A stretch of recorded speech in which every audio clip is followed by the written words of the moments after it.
Good morning. Proverbs 26, verse 11 of the Hebrew Bible graphically illustrates that, like a dog that returns to its vomit, is a fool who repeats his folly. Assuming this is accurate, that's really in there, y'all. Assuming this is accurate, I have a lot in common with our four-legged furry friends because over the past many years of my life, I have made a number of mistakes repeatedly. Some resulted in difficult life lessons wrought with embarrassment or shame, while others were wonderful follies leading to amazing adventures, new friends, and new life experiences.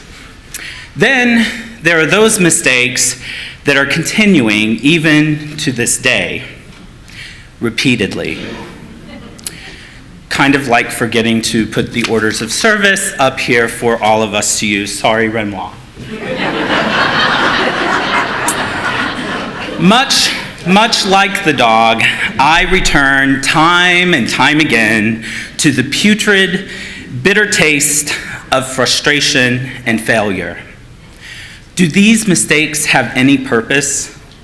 Are there things that I can do to re-envision these and learn something new? Am I still whole? Am I still holy? According to Rabbi and co-director of the Kabbalah Center, quote, "We need to realize that our path to transformation is through our mistakes. We're meant to make mistakes, recognize them, and move on to become unlimited." For those of you who are familiar with the rabbi of the Kabbalah Center, he just got a lawsuit filed against him for sexual harassment. I felt to tell you this was important because, one, some of you may have already known that, and I would have heard about it after the service. And two, it's a perfect illustration of mistakes and how we might be able to move on in our life. So in that spirit, I ask you to bring all of your mistakes to this, the altar of our community. Come, let us worship together.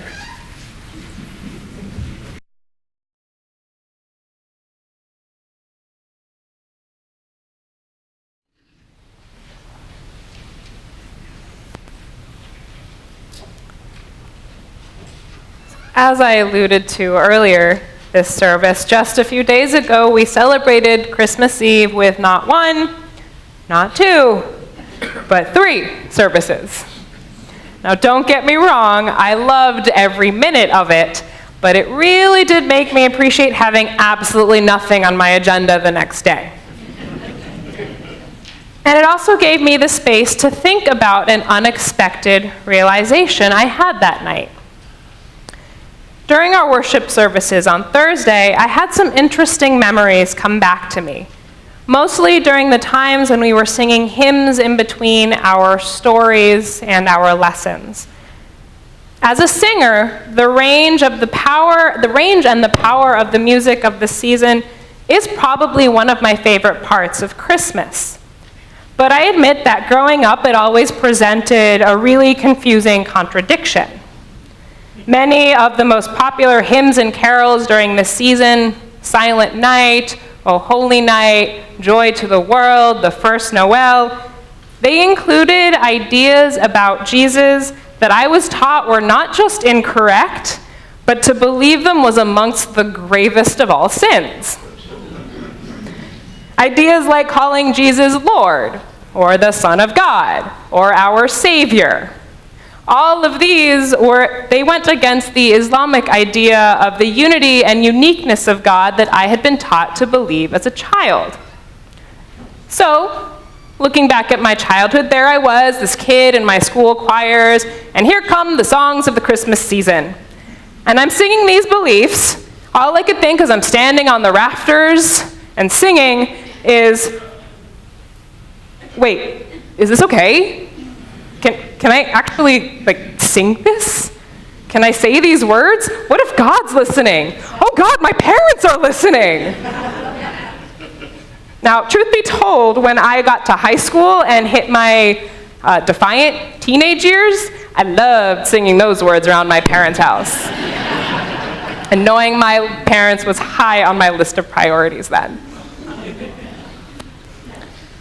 Well, it's been several years, and I've since gotten past those feelings of confusion and most of those feelings of defiance. But on Thursday, I once again felt the irony of singing those words. And that's because this year, Christmas Eve fell on the same day as Mawlid al-Nabi, a day when some Muslims celebrate the birth of the Prophet Muhammad. So here I was again, basking in the complexity of the day, singing Jesus, Lord at thy birth, Son of God, in a Unitarian Universalist church, the same day that other Muslims were honoring the birth of a man who had taught that the beliefs I was singing were a sin. The contradiction was impossible to ignore. But this time I wasn't wrestling with the feelings of confusion or sticking it to my parents the way that I was as a teen. Instead, I was struck by the way in which this irony, this evening of the contradicting ideas about God, they illustrated this kind of interfaith meta-narrative of the abundance of universalism. And more specifically, the abundance of universalism that's only revealed when we make mistakes. Now, at first glance, this contradiction, it appears to demonstrate anything but universalism. The idea that the Prophet Muhammad revealed a divinely inspired message that to worship Jesus as the Son of God was actually incorrect and sinful, that doesn't quite look like it lends itself to mercy and compassion. And the presence of multiple verses in the Quran that are criticizing the doctrine of the Trinity, calling it an excess of religion, a defiance of truth, saying that while Jesus was a prophet, God is far above having a son, and that the people who ascribe partners to God are evildoers who will experience a painful punishment if they persist, that doesn't really leave you with the most loving idea of God. Now, I'm not going to go off on an exposition of the Trinity. I'm willing to bet that that's not on your Sunday agenda. I'm not here to say whether or not I think the Quran has it right either. But what I do wonder is if a deeper exploration of the prophethood of Muhammad, and yes, even those Quranic verses that criticize those allegedly incorrect beliefs about Jesus, I wonder if they offer some lessons to help us appreciate the value of our mistakes from a Unitarian Universalist perspective. So let's look at the Prophet Muhammad as he's seen within the Islamic traditions.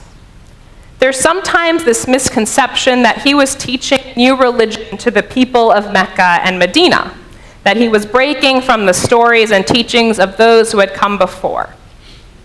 In actuality, he was more of a continuation of all of the prophets who had come before him. Abraham, Noah, Moses, Jesus, Mary, and so forth. And his purpose wasn't necessarily to teach anything new. Rather, many Islamic scholars suggest that his work was to remind people of what they had already been told, what they may have known in their minds and their hearts at one point in time, but as the years and generations passed, they had forgotten. He was teaching lessons of justice and monotheism to people who lived in social and economic contexts that had led them to forget the values that they had been taught before. Some might even say he was teaching truths that were innate to our hearts, but could not consciously be recalled by the people of his time without his help, because of the environment within which they lived. Through his teachings and his leadership, he was attempting to address the distractions in people's lives that had diverted their attention and actions away from a path that supported the values of justice and equality that many prophets before him had shared. And this calling back, or this reminding view of Muhammad's prophethood, it's indicative of a broader narrative of forgiveness that exists within the Islamic traditions. And my personal favorite, it even hints at the possibility of a universalist God. Just like Muhammad is often said to have been teaching people things that they had once known but had somehow forgotten, the Quran itself is also called a reminder, and its contents are said to have been revealed through Muhammad out of the mercy and the compassion of God. In a manner that we as Unitarian Universalists can appreciate, multiple verses within the Quran appeal to people to use their direct experience of the world, to use their reason in evaluating what is true and just. Like our tradition's sourcing of the words and deeds of prophetic women and men, several verses in the Quran instruct people to recall the stories and the lessons that had been taught by previous prophets. Through its verses, the Quran seeks to bring people back to a perfect relationship with God, suggesting that we all start from this place of perfect goodness, and no matter what we had done, we could all return. And it is in these appeals to use reason, these reminders to look to our direct experience that are meant to help people return, we can often see that the Quran names God as Ir-Rahman and Ir-Rahim, the merciful and the compassionate. And in fact, these two names are most frequently associated with God in the Islamic traditions, simply by virtue of the fact that one often begins every chapter of the Quran, every prayer, and even ordinary daily tasks with the phrase, Bismillah ir-Rahman ir-Rahim. In the name of God, the most merciful, the most compassionate. Moreover, the first and most commonly used surah or chapter of the Quran, Al-Fatiha, or the opening, in its entirety is an appeal to the merciful and compassionate nature of what some might call God, or the divine, or the spirit of life. Again, naming it Ir-Rahman and Ir-Rahim, the merciful and the compassionate. And this narrative of forgiveness, this understanding of God or the spirit of life as the most merciful and compassionate within the Islamic traditions, it points to another reality. People have always made and will always make mistakes. That's why there have been thousands of prophets. That's why we might need a few more. But with their acknowledgement, their appeals to guidance from a merciful and compassionate source or sustainer of life, the Islamic traditions highlight an even more important truth. We're more than our mistakes. They do not define us, and they do not detract from our innate worth. We have a potential beyond them. And because of that, it is both possible and necessary for us to name and address our errors when they happen. It is possible and necessary for us to see ourselves as still innately good and worthy of love, no matter what we have done. It is possible because it is what empowers us to safely name the reality that we have room to grow, without feelings of shame, inadequacy, or any isolation from love or God. Okay, so some of you are probably thinking, this is all great, Ranwa, but there's a tiny little flaw in your message. We're not Muslim. Why does this matter? You've got a point. And so my answer to you, it starts with a song. And I invite you to join me if you know it. Come, come, whoever you are, wanderer, worshiper, lover of leaving. Ours is no caravan of despair. Come, yet again come. We clearly know this song. It's a beloved hymn within our Unitarian Universalist tradition and communities that is a song of universal welcome and inclusion. And most of us know that its words come from a poem written by Rumi, a Sufi Muslim poet. But there's another part to this hymn that isn't as well known. Another line to the poem that gives its universalist invitation even greater power and depth. Though you've broken your vows 1,000 times, though you've broken your vows 1,000 times, though you've broken your vows 1,000 times, come yet again, come.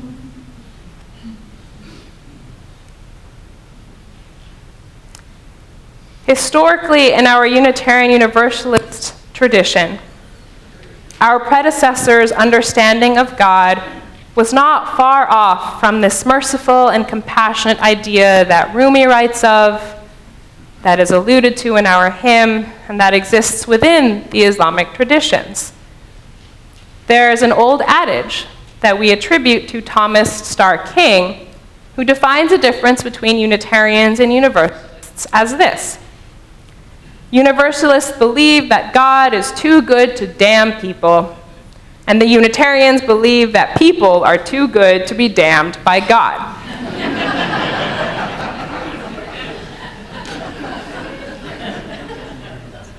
It's kind of a great adage.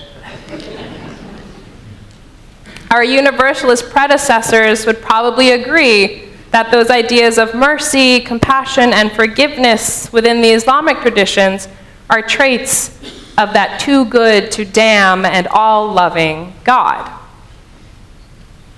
But for us today, with the diversity of beliefs and understandings in this room alone, let alone our larger Unitarian Universalist community, we need something a little bit more universally relatable than a merciful and compassionate God. And that's where Rumi's poem and our hymn offers an important insight. Ours is no caravan of despair. Through this song, and especially in that line, that one word, ours, we take ownership and responsibility of being that mercy and that compassion. We create the invitation and the reminders that though you've broken your vows 1,000 times, you are still worthy, you are still loved, and you are still welcome. We embrace the reality that people, that we, have always made and will always make mistakes. And because our understanding of our inherent worth and dignity, we're not afraid to recognize that there are lessons to be found within our errors, and perhaps even value in our propensity to make them. As you use the power of our universalism as it relates to our mistakes, it's not simply found in how we offer forgiveness to anyone who truly seeks it, but also in how our universalism can help us see our errors as being a reflection of our worth, if we are willing to engage them. Our universalism teaches us that we are all worthy of love. It tells us that we are all innately good. But what takes our universalism out of the realm of the individual and into one of community is that it tells us that our individual potential to live into that good is necessarily interconnected with the goodness and the worth of everyone else. That we need each other to help us grow our behaviors in ways that match our innately good and worthy self. And our errors, our mistakes, are openings through which we can learn through those connections, and yes, humbly listen to the lessons they have to offer. And that humility, that listening, it doesn't have to come from a place of shame, and in fact, it shouldn't. Instead, it comes from a place of love, of self-love, of that awareness that we are worthy in the midst of our errors. We are worthy and good because of the fact that we will always have room to grow. Our mistakes are those cracks that let the light in, the light of affirming love and transformative accountability. And I've been on different sides of understanding this worth, particularly as it relates to mistakes tied to engaging our racial and ethnic identities. One evening, after arriving back to campus while I was in seminary after a long and frustrating day at work, I was annoyed at discovering that one of my personal cooking pots had been moved from its location in our hall kitchen. Anyone who's ever lived in a dorm might be familiar with that struggle. I searched high and low to find it, but with no luck, and I was getting increasingly hangry, as the kids call it. Growing more and more frustrated by the minute, I asked a group of people in the common room if they had seen my pot, or if it had been used to prepare a dinner for an event that I knew was happening that night. It wasn't the rudest of questions, but it wasn't asked in the most polite way either. When they said no, I left in a frustrated huff, still annoyed by the fact that this pot was nowhere to be found. Later that week, a friend of mine who had been part of that group pulled me aside to talk. She informed me that my tone and my question that evening had been offensive to her and others in the room. That it felt like I was accusing a group of people, most of them who identified as Black, of taking my property. I was mortified. Though it was no way my intent, the impact of my words was indeed that of an anti-Blackness microaggression. And because I see myself as someone who is committed to an anti-racist ministry, I see myself as a person of color and as an accomplice to the Black Lives Matter movement, her words were not just a slice of humble pie, they were the whole damn pastry shop. But rather than deny her truth, rather than make excuses, I could hold on to an understanding of the reality that the value of my mistake, because I could hold on to the understanding of the reality and the value of my mistake, because I also knew that I was still good and worthy and loved. I could admit that I had committed an error, and that I still had room to grow and to learn, and that the people around me could help me get there, because I also knew that they saw my worth and potential. On a different evening, just a couple weeks after a hate crime in Chapel Hill, North Carolina, that left 3 young Muslims dead, I found myself sitting in a classroom being led by a guest lecturer whose words were laced with what I experienced as Islamophobic and anti-Arab sentiments. Eventually, I got up and I left the room because I felt like it was no longer safe for me. She noticed. After class, she gave one of my friends her card with a message scrawled in pen saying that if I wanted to speak to her, she was available.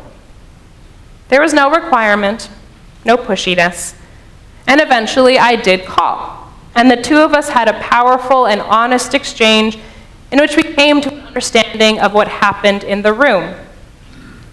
My perspective was heard, and her mistakes were acknowledged. And together we moved on, knowing we were both worthy and, frankly, on the same side. These 2 exchanges, they couldn't have happened if there wasn't a level of trust or a firm grasp or understanding of each other's and our own worth. The ability to name mistakes in relationship, to appreciate the worth we hold independent of the mistakes we make, to recognize the potential that they direct us towards, and to be grateful for the people who hold us accountable to who we are. These are all features of the universalist intentionality that lives within our errors. Our mistakes are not who we are, but they do direct us to our inherent worth and potential with ways that we can be better, ways that we can do better. As Unitarian Universalists, we recognize this in the fact that we covenant. Right here at MDUUC, this understanding underlies and is explicitly present within our community covenant. Remembering that we, as a UU community, recognize our inherent worth carries with it an individual responsibility to have healthy relationships with one another. And when it comes to race and anti-racism, classes like Building the World We Dream About and our upcoming Beloved Conversations group, they help us hold the worth and potential that is reflected in our mistakes.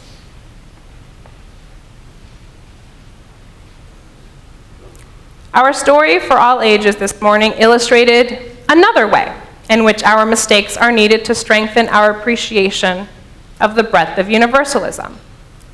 Sometimes our mistakes, those unplanned oopses, generate openings that we would not have seen had we stayed perfect or on the right track. Sometimes our mistakes reveal to us a different path that lets us achieve new heights in our innovative and creative potential as we seek to honor and increase the beauty of our world. Our mistakes, those unexpected moments when something goes wrong, can actually offer us a chance to expand what it means to go right. History is filled with examples of these beautiful oopses that go wrong to reveal a new right. The chocolate chip cookie was created by accident. Ruth Wakefield was trying to make chocolate cookies, but she ran out of baking chocolate, so she cut up some sweetened chocolate, threw it in there, and they didn't melt. I'm very appreciative of that oops. Or we can look at cornflakes. Those are also created by accident. Beyond foodstuffs, there are stories of oopses that led to life-saving discoveries, such as the pacemaker by John Hopps or Kevlar by Stephanie Kolek. Rather than discarding these ideas that didn't work as expected, the individuals that had these beautiful oops moments, they reframed their mistakes into starting places for new ideas. They risked following openings to new paths, and they saw the beauty in their oopses. Put another way, they embraced and put their universalism into action by seeing the success and value that existed within what more limiting norms or perspectives would have deemed a worthless failure. And our oopses also create opportunities for us to appreciate the ways in which our potential to innovate needs us to work together, needs us to trust one another, to help bring out the beauty of our mistakes. The invention of the Post-it note happened when 3M inventor Spencer Silver was trying to create a stronger adhesive and accidentally made a weaker one. Another 3M inventor, Arthur Fry, later used the adhesive to mark a page in his choral book with a piece of paper and noticed how it didn't leave a mark. And some of us have probably heard the story of Alexander Fleming, who accidentally discovered how the penicillin mold could destroy the Staphylococcus bacteria. That is a lot of syllables for a Sunday morning. While he did at first explore the possibility within this beautiful oops, it was not until several years later that researchers and doctors took the findings he had eventually abandoned and managed to use penicillin to successfully treat then fatal medical conditions. With both the Post-it note and with penicillin, a beautiful oops was born not just out of one person's mistake, but out of multiple people's willingness to embrace and engage the universalist potential that lives within our errors. And that, right there, is what makes the messiness of being in community, of being in relationship with other people, in this congregation or beyond these walls, that's what makes it so important. The universalism of our mistakes doesn't only exist in the permission they give us to take risks or to try something new as individuals. The universalism revealed by our errors exists in how they remind us that instead of fearing or denying our limitations, it's so much more healing and productive for us to embrace and celebrate the reality that we will always need one another to grow.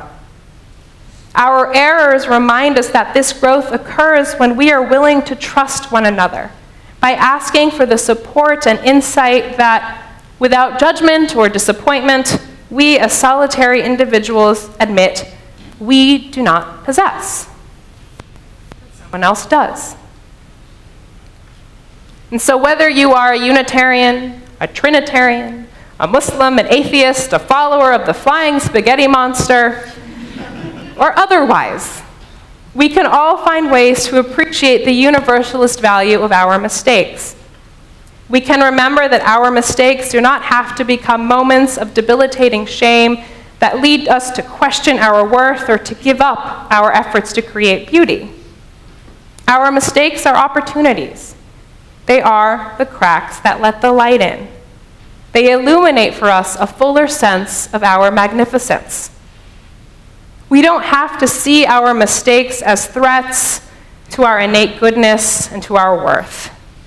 We can instead see them as invitations to live into our innate goodness and worth. We can see the unexpected errors we commit not as undesirable reflections of where we fall short, but as loving reminders of our individual limitations, as revelations that illustrate how our individual struggles can and must be supported by our communal potential. Our errors exist to remind us that our wholeness is found in our interconnected nature. And they comfort us with the power that comes from realizing we are each a part of something far more greater than our seemingly separate selves. Our mistakes direct us to recognize and serve a universalist love by reminding us that nobody should ever feel like they have to achieve their potential unsupported or alone. Our oopses, they are beautiful because they teach us just how worthy we all are.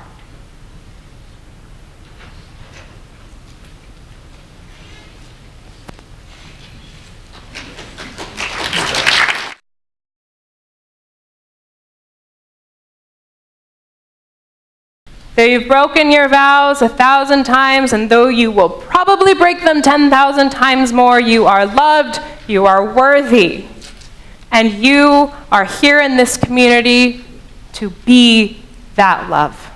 Go in peace, make mistakes, and make beautiful oopses.